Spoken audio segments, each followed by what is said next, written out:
E hoje a nossa entrevista vai ser com o candidato Gustavo Henrique, do Patriota. O candidato tem 48 anos, nasceu em Belo Horizonte, Minas Gerais, é bacharel em Direito e funcionário público municipal. Já foi candidato ao Senado em 2014 pelo PSC e em 2020 concorreu ao cargo de vereador de Teresina pelo Avante. E afirmou aí, Seja bem-vindo, né, candidato, aqui. Obrigado, primeiro, ao Notícia da Manhã. Eu e a Livaldo aqui vamos comandar aqui esse nosso bate-papo com a sua presença aqui.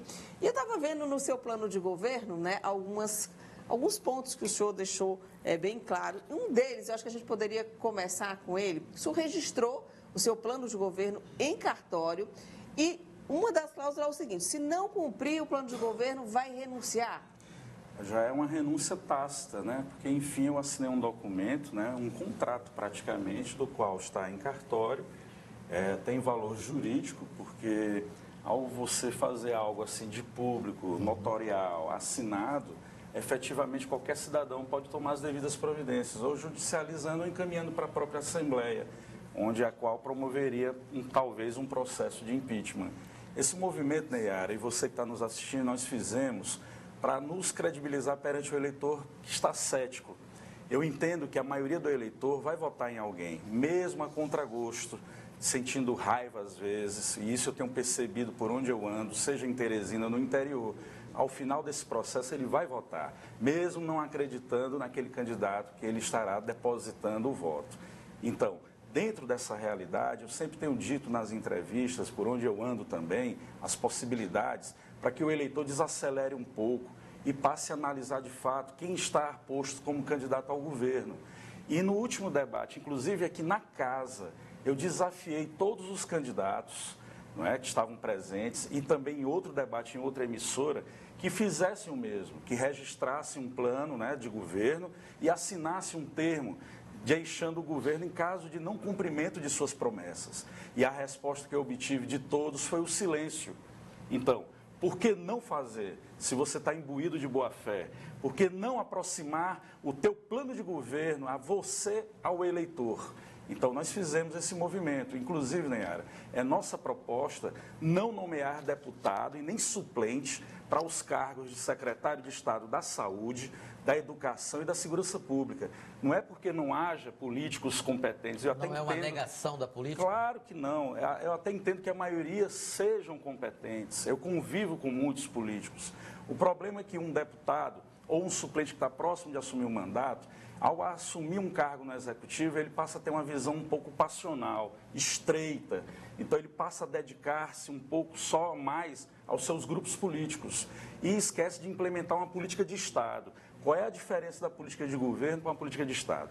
De governo é quando o governante, os seus dirigentes que estão ali lhe auxiliando, imprimem, executam um planejamento de suas vontades, sem muito ouvir o povo, sem muito relacionar as ações com a resolutividade dos problemas que a população passa. Já a política de Estado vai um pouco a contragosto do governante, porque ele está implementando ações efetivas que atendam às necessidades da população. Vou lhe dar um exemplo. A Polícia Militar tem 5 mil homens hoje na ativa. Nós precisamos, não é mais de 11 mil, precisamos de quase 16 mil policiais militares dentro da corporação, para que possamos gerar uma sensação de segurança plena, não só na capital, mas no interior. Polícia Civil tem hoje mais ou menos 3 mil policiais civis. Nós temos cidades do Piauí que não há uma delegacia. E como propor colocar delegacias especializadas em todas as cidades do Piauí, se nós não temos a delegacia genérica? Nós precisamos colocar o Estado onde ele não está. Educação não é construir novas escolas. Nós precisamos requalificar, reconstruir, colocar mesmo a escola que nós já temos dentro do padrão lar. A escola precisa ser o segundo lar de quem estuda e de quem trabalha. E há condições de se fazer isso. Vou te dar aqui um exemplo. Eliminando secretarias, por exemplo, superpostas, que estão fazendo a mesma atividade meio. Não dá para se compreender. Você reduziria para quanto? Qual seria o tamanho do governo? Pela minha análise, nós eliminaríamos de 9 a 10 estruturas existentes, porque são atividades que são correlatas. Eu também iria, por exemplo, pegar a Fundesp e a Coordenadoria da Juventude e colocaria em uma secretaria só. Eu acho que dá para atender, sim, todas as demandas, as necessidades da juventude, do esporte e lazer, não só para o jovem, mas para o idoso, para o adulto. Agora, em relação à saúde, nós precisamos fortalecer as regionais de saúde. O profissional, principalmente o médico de grife, ele não vai para o interior porque ele não tem a estrutura primária que é do Estado ou do município. Porque se você percebe-se, em Teresina, praticamente a maioria dos médicos de grife estão no Estado, na Prefeitura e, em seguida, na iniciativa privada. Quando você fala médico de grife, são médicos especialistas, é isso? Também. São aqueles médicos que já conseguiram no mercado um nome, não é? Existe a procura, a demanda, não só na área pública, mas na área privada. Só que para ele chegar à área privada, ele passa muito bem pela estrutura do Estado e do município. Agora, se nós fortalecermos o interior e fazermos com que os municípios também invistam os recursos da saúde, de fato na saúde, nas suas cidades, os médicos e os demais profissionais de saúde fixarão, com certeza, residência no interior e assim nós melhoraríamos a regulação do SUS e diminuiríamos a ambulância-terapia, né? Porque é muito bacana um ministro da Casa Civil sair a distribuir ambulância aí à torta e à direita para as cidades, quando, na verdade, deveria se tentar viabilizar uma melhora na estrutura local, para que o cidadão seja atendido em sua cidade ou numa regional mais próxima de sua cidade. Bom, candidato, o senhor já se candidatou ao Senado, também ao cargo de vereador, e nenhuma das eleições o senhor conseguiu votos suficientes para se eleger. O senhor também ainda não assumiu nenhuma pasta do Executivo, por exemplo. Qual experiência o senhor teria para o eleitor votar no senhor para que o senhor pudesse administrar o estado do Piauí? Excelente pergunta, muito boa pergunta. Eu já ocupei funções de direção em secretarias, por exemplo, a Secretaria de Desenvolvimento Econômico, que é um lugar que nós pretendemos despolitizar também. Secretaria de Desenvolvimento Econômico é para estar intimamente ligado com o setor produtivo, seja ele na agricultura, no agronegócio ou nas indústrias de transformação. Eu já fui assessor especial de um governador de estado, à época, o Mão Santa, e eu sou da área da administração também. Já passei pela iniciativa privada, já trabalhei em grupos renomados aqui do Piauí. Então, eu tenho essa experiência, tenho a vontade e está lá, registrado, né, em cartório. Essa questão de não ter exercido um mandato ou não ter exercido uma ação executiva como de secretário, isso é peculiar, né, Yara? Às vezes, aqueles que estão próximos da gente não deixam nos elevarmos porque tem receio de nós tomarmos espaço. E eu não tenho isso, eu não tenho essa vaidade. Eu tenho muita vontade de trabalhar pelo Piauí. Eu acho que política precisa ser levada como missão e não como meio de vida. E quem tenta se interpor, me obstacular a alcançar esse objetivo, um desejo que eu tenho ao ver as pessoas que precisam de fato de ações de Estado, eu só tenho a lamentar, porque eu sou perseverante, eu insisto, né? Gustavo, você tem viajado bastante. Ontem mesmo estava em Barras e Cabeceiras, já foi para a região de Picos, para o sul do estado, tem percorrido aí, mesmo com as dificuldades de um partido pequeno, patriota, mas tem percorrido, na medida do possível, o interior do estado. E aí você está diante, aí há menos de 15 dias, ou um pouco mais de 15 dias, melhor dizendo, de uma disputa com uma tendência, candidato, muito forte de polarização entre dois grandes grupos. Como entrar no meio dessa disputa para vislumbrar um possível segundo turno? Bom, pedindo para que o eleitor analise. São dois lados aí que se dizem mais fortes, que se dizem antagônicos, mas eu entendo que são muito parecidos. Um lado, né, do ex-prefeito de Teresina, capitaneado por alguém que precisa ser analisado o seu comportamento, inclusive pessoal e político. Por quê? Porque o ex-prefeito de Teresina, e eu lembro que você mesmo já o entrevistou, Elivaldo, na época que havia disputa ali do Dória com o ex-governador do Rio Grande do Sul, ele sentado aqui disse que o Dória era um ingrato, que não o receberia, porque colocou na gaveta o então ex-governador Geraldo Alckmin, que era do PSDB e hoje é candidato a vice, não é, do presidenciável Lula, que ele não iria votar no Dória. Agora, analise-me comigo, como é ser grato, ingrato, não é? Ser uma pessoa proba de comportamento, se o principal coordenador dele, político, em 2018, era coligado do Geraldo Alckmin a nível nacional, o partido dele, o Progressistas, não é? Indicando, inclusive, a senadora, ex-senadora Ana Amélia para ser vice e andava no Piauí dizendo que votava no ex-presidente Lula, que em seguida votava no Haddad. andava com material de campanha. Então, o que é ser grato? O que é ser leal? Cadê o compromisso? E agora, não adianta dizer que esse governo, esse esquema político que está aí no poder é ruim, se ele fez parte quase 8 anos. Okay. Quase 8 anos. Inclusive indicando agora no candidato o ex-prefeito de Teresina, a sua esposa. Então, toda a estrutura política, partidária, a fortaleza do ex-prefeito de Teresina é em torno do ex-ministro da Casa Civil.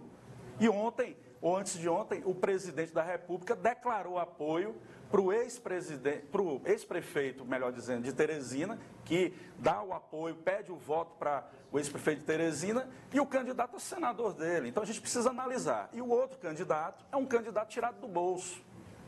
Não permitiram sequer a alternância de poder dentro do grupo político deles. Então nós precisamos fazer com que o eleitor pare, desacelere e faça uma reflexão. Né? Uma reflexão. Gustavo, você ontem esteve em Barras, falei agora há pouco essa visita, inclusive conquistando uma adesão, só que uma liderança do PSC, que tem uma candidatura ao governo do Estado. Como é que é essa história de buscar lideranças até mesmo fora, de buscar até de partidos adversários? Mas eu fui do PSC, né? A gente construiu um partido aqui organicamente e ele foi implodido, né? Então, assim, com todo respeito aos dirigentes, mas existe uma maneira de se trabalhar. E a gente deixou amigos lá, né? E pessoas que nos respeitam. São bases antigas? Não, são pessoas que lembram da nossa luta. Nós chegamos a eleger 30 vereadores no PSC, rapaz, em 2016, de forma gloriosa, né? Contra as estruturas. Mas, enfim, a gente recebe...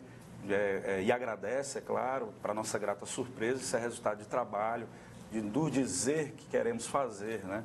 Então, isso é que é importante. Ao andar, o que me entristece, Elivaldo, é porque Batalha, por exemplo, tem uma avenida comercial, mas praticamente empresas repetidas, muito mercadinho, muito sacolão. Só que são empresas, comércio, que aí é o que eu quero parabenizar em nome dos batalhenses, todos os piauienses empreendedores, e está no nosso plano de governo, inclusive, a educação financeira, a educação organizacional. E tem também lá o fomento, que nós vamos, inclusive, abrir linhas de crédito para alguns tipos de negativado, porque tem a questão social. Quando eu digo parabenizar, porque nós precisamos, de forma regional, industrializar o Piauí. Bocaina, eu estive em Bocaina, estive em algumas cidades no entorno de Picos, algumas cidades... Os idosos estão praticamente que abandonados, porque a juventude está indo embora para outros estados atrás de emprego. Então, a gente precisa ter um olhar muito sério e fomentar a industrialização, claro, respeitando as vocações das regiões, para que a gente possa colher futuro, né, frutos no futuro, que é a geração de emprego e renda e a fixação da nossa gente nas suas regiões. E aí, como eu bem disse... O ex-prefeito de Teresina aí recebeu o apoio aí do presidente da República, Jair Bolsonaro, né? E nós temos aí outro candidato que não permite alternância de poder. Nosso partido não tem candidato a presidente da República. Nós resolvemos a nível nacional não dar apoio nem coligar. O senhor apoia quem? Eu vou decidir na hora o meu voto. Até porque eu tenho que respeitar os meus candidatos a deputado estadual e federal, que estão liberados, que se eu... Isso não influencia na sua campanha, não, candidato? Não, pelo contrário. Os eleitores não cobram, não, a posição nacional? Aqui e acolá um cobra, mas entendem por que nós resolvemos tomar essa decisão. É uma decisão que a gente precisa contemporizar. Não adianta a gente entrar em bola dividida, você que é jogador de futebol, sabe que dependendo da bola dividida, a gente quebra a canela. Meu Deus, e a gente sabe que esse voto para presidente já está bem sedimentado na mente do eleitor. Então o senhor deve decidir só no segundo turno, então? É o partido. O senhor precisa se posicionar, a nacional, havendo segundo turno, a nacional vai sim deliberar em relação a isso. E o senhor deve acompanhar? Claro, eu sou um homem de partido, né? Eu vou dar minha opinião, evidentemente, se eu for vencido e me convencerem que alguma das alternativas é mais viável, eu seguirei o meu partido, naturalmente. Bom candidato. Agora deixando claro, Neyara, que a nossa intenção sempre foi e sempre será missionária. Eu sou servidor público, como bem você disse, conheço a área da segurança pública, eu já trabalhei também na área da segurança pública. É só o eleitor olhar as nossas redes sociais. Não é de agora que nós andamos. Quando você falou em relação às não eleições minhas, é porque eu sou de grupo. Quando eu monto o grupo, eu vivo pelo grupo, inclusive me prejudicando. E pago caro por isso. Nós elegemos vereador na capital com um grupo que montamos em 2020. Nós demos resultado. E o que nós esperamos é que as pessoas que estão conosco, antes de tomarem qualquer atitude, elas procurem-nos para dirimir qualquer dúvida, porque tem que prevalecer é grupo. Ninguém chega a lugar nenhum sozinho. E é por isso que eu estou aqui a pedir a você, eleitor, que desarrefeça, desacelere, nos analise, compare um com o outro. Eu não estou aqui a dizer que sou a melhor pessoa do mundo, porque eu não sou, mas eu tenho consciência, Nayara e Elivaldo, que eu não sou a pior. Eu abomino a corrupção, eu abomino a injustiça social. Nós precisamos fazer com esse Estado. E aqui eu vou para Bom Jesus na semana que vem, na região do Gurgueia. Me entristece ver o desperdício há décadas de tanta água pelos poços jorrantes que poderiam estar a serviço da população, para os animais, para os produtos hortifrutigranjeiros, enfim, para a agricultura como um todo. E é possível fazer isso, desde que haja vontade política. E nós temos, está contemplado em nosso plano de governo. E aqui eu lanço mais uma vez um desafio a todos os candidatos a governador. Registrem e assinem um termo de não cumprimento, deixando o poder, deixando o governo. Está feito mais uma vez o desafio e nos acompanhe nas redes sociais. Muito obrigada. Gustavo Henrique 51, eu lhe sigo, você não me segue, viu? Me siga, você também, eu lhe sigo, por favor, me siga, tá bom? Você é um flamenguista, eu sou um palmeirense, mas dá para ver uma boa convivência. E ele sabe quem segue e quem não segue, viu, Elivaldo? Já sabe que então tá. E vamos trabalhar pelo Piauí, então, continuar as nossas viagens agora para o norte do estado, rumo a Parnaíba, uma viagem de 3 dias, nós vamos percorrer aí algo em torno de 13 a 14 cidades, na medida do possível. E lembrando, eu, Gustavo Henrique, zero de fundo eleitoral, viu? Campanha mesmo, não é franciscana. Asfalto, né? Mas é asfalto, sola no sapato. Obrigada, e no candidato. Muito obrigada. A gente vai ter que encerrar. Peço seu voto, né? Peço seu voto também no 51, para governador e para deputado federal e estadual, na legenda 51. Gente, vou aproveitar a deixa do candidato. Obrigada, candidato. Vou aproveitar aqui a deixa do candidato, Elivaldo, para perguntar para você, de fato, o candidato, né, o presidente Jair Bolsonaro, ele de fato pediu voto para o candidato Silvio Mendes? Sim, o presidente Bolsonaro fez algo absolutamente normal. Ele está no meio de uma disputa, está no meio de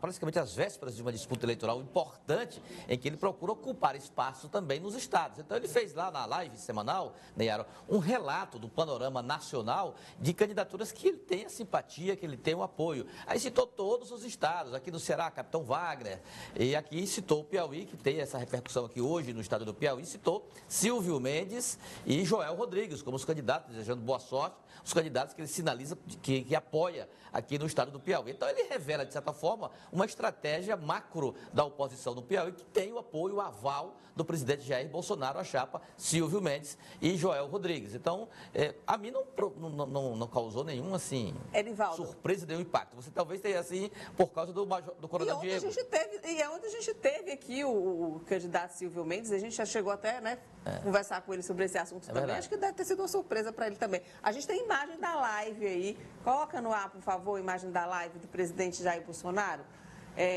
nesse aspecto.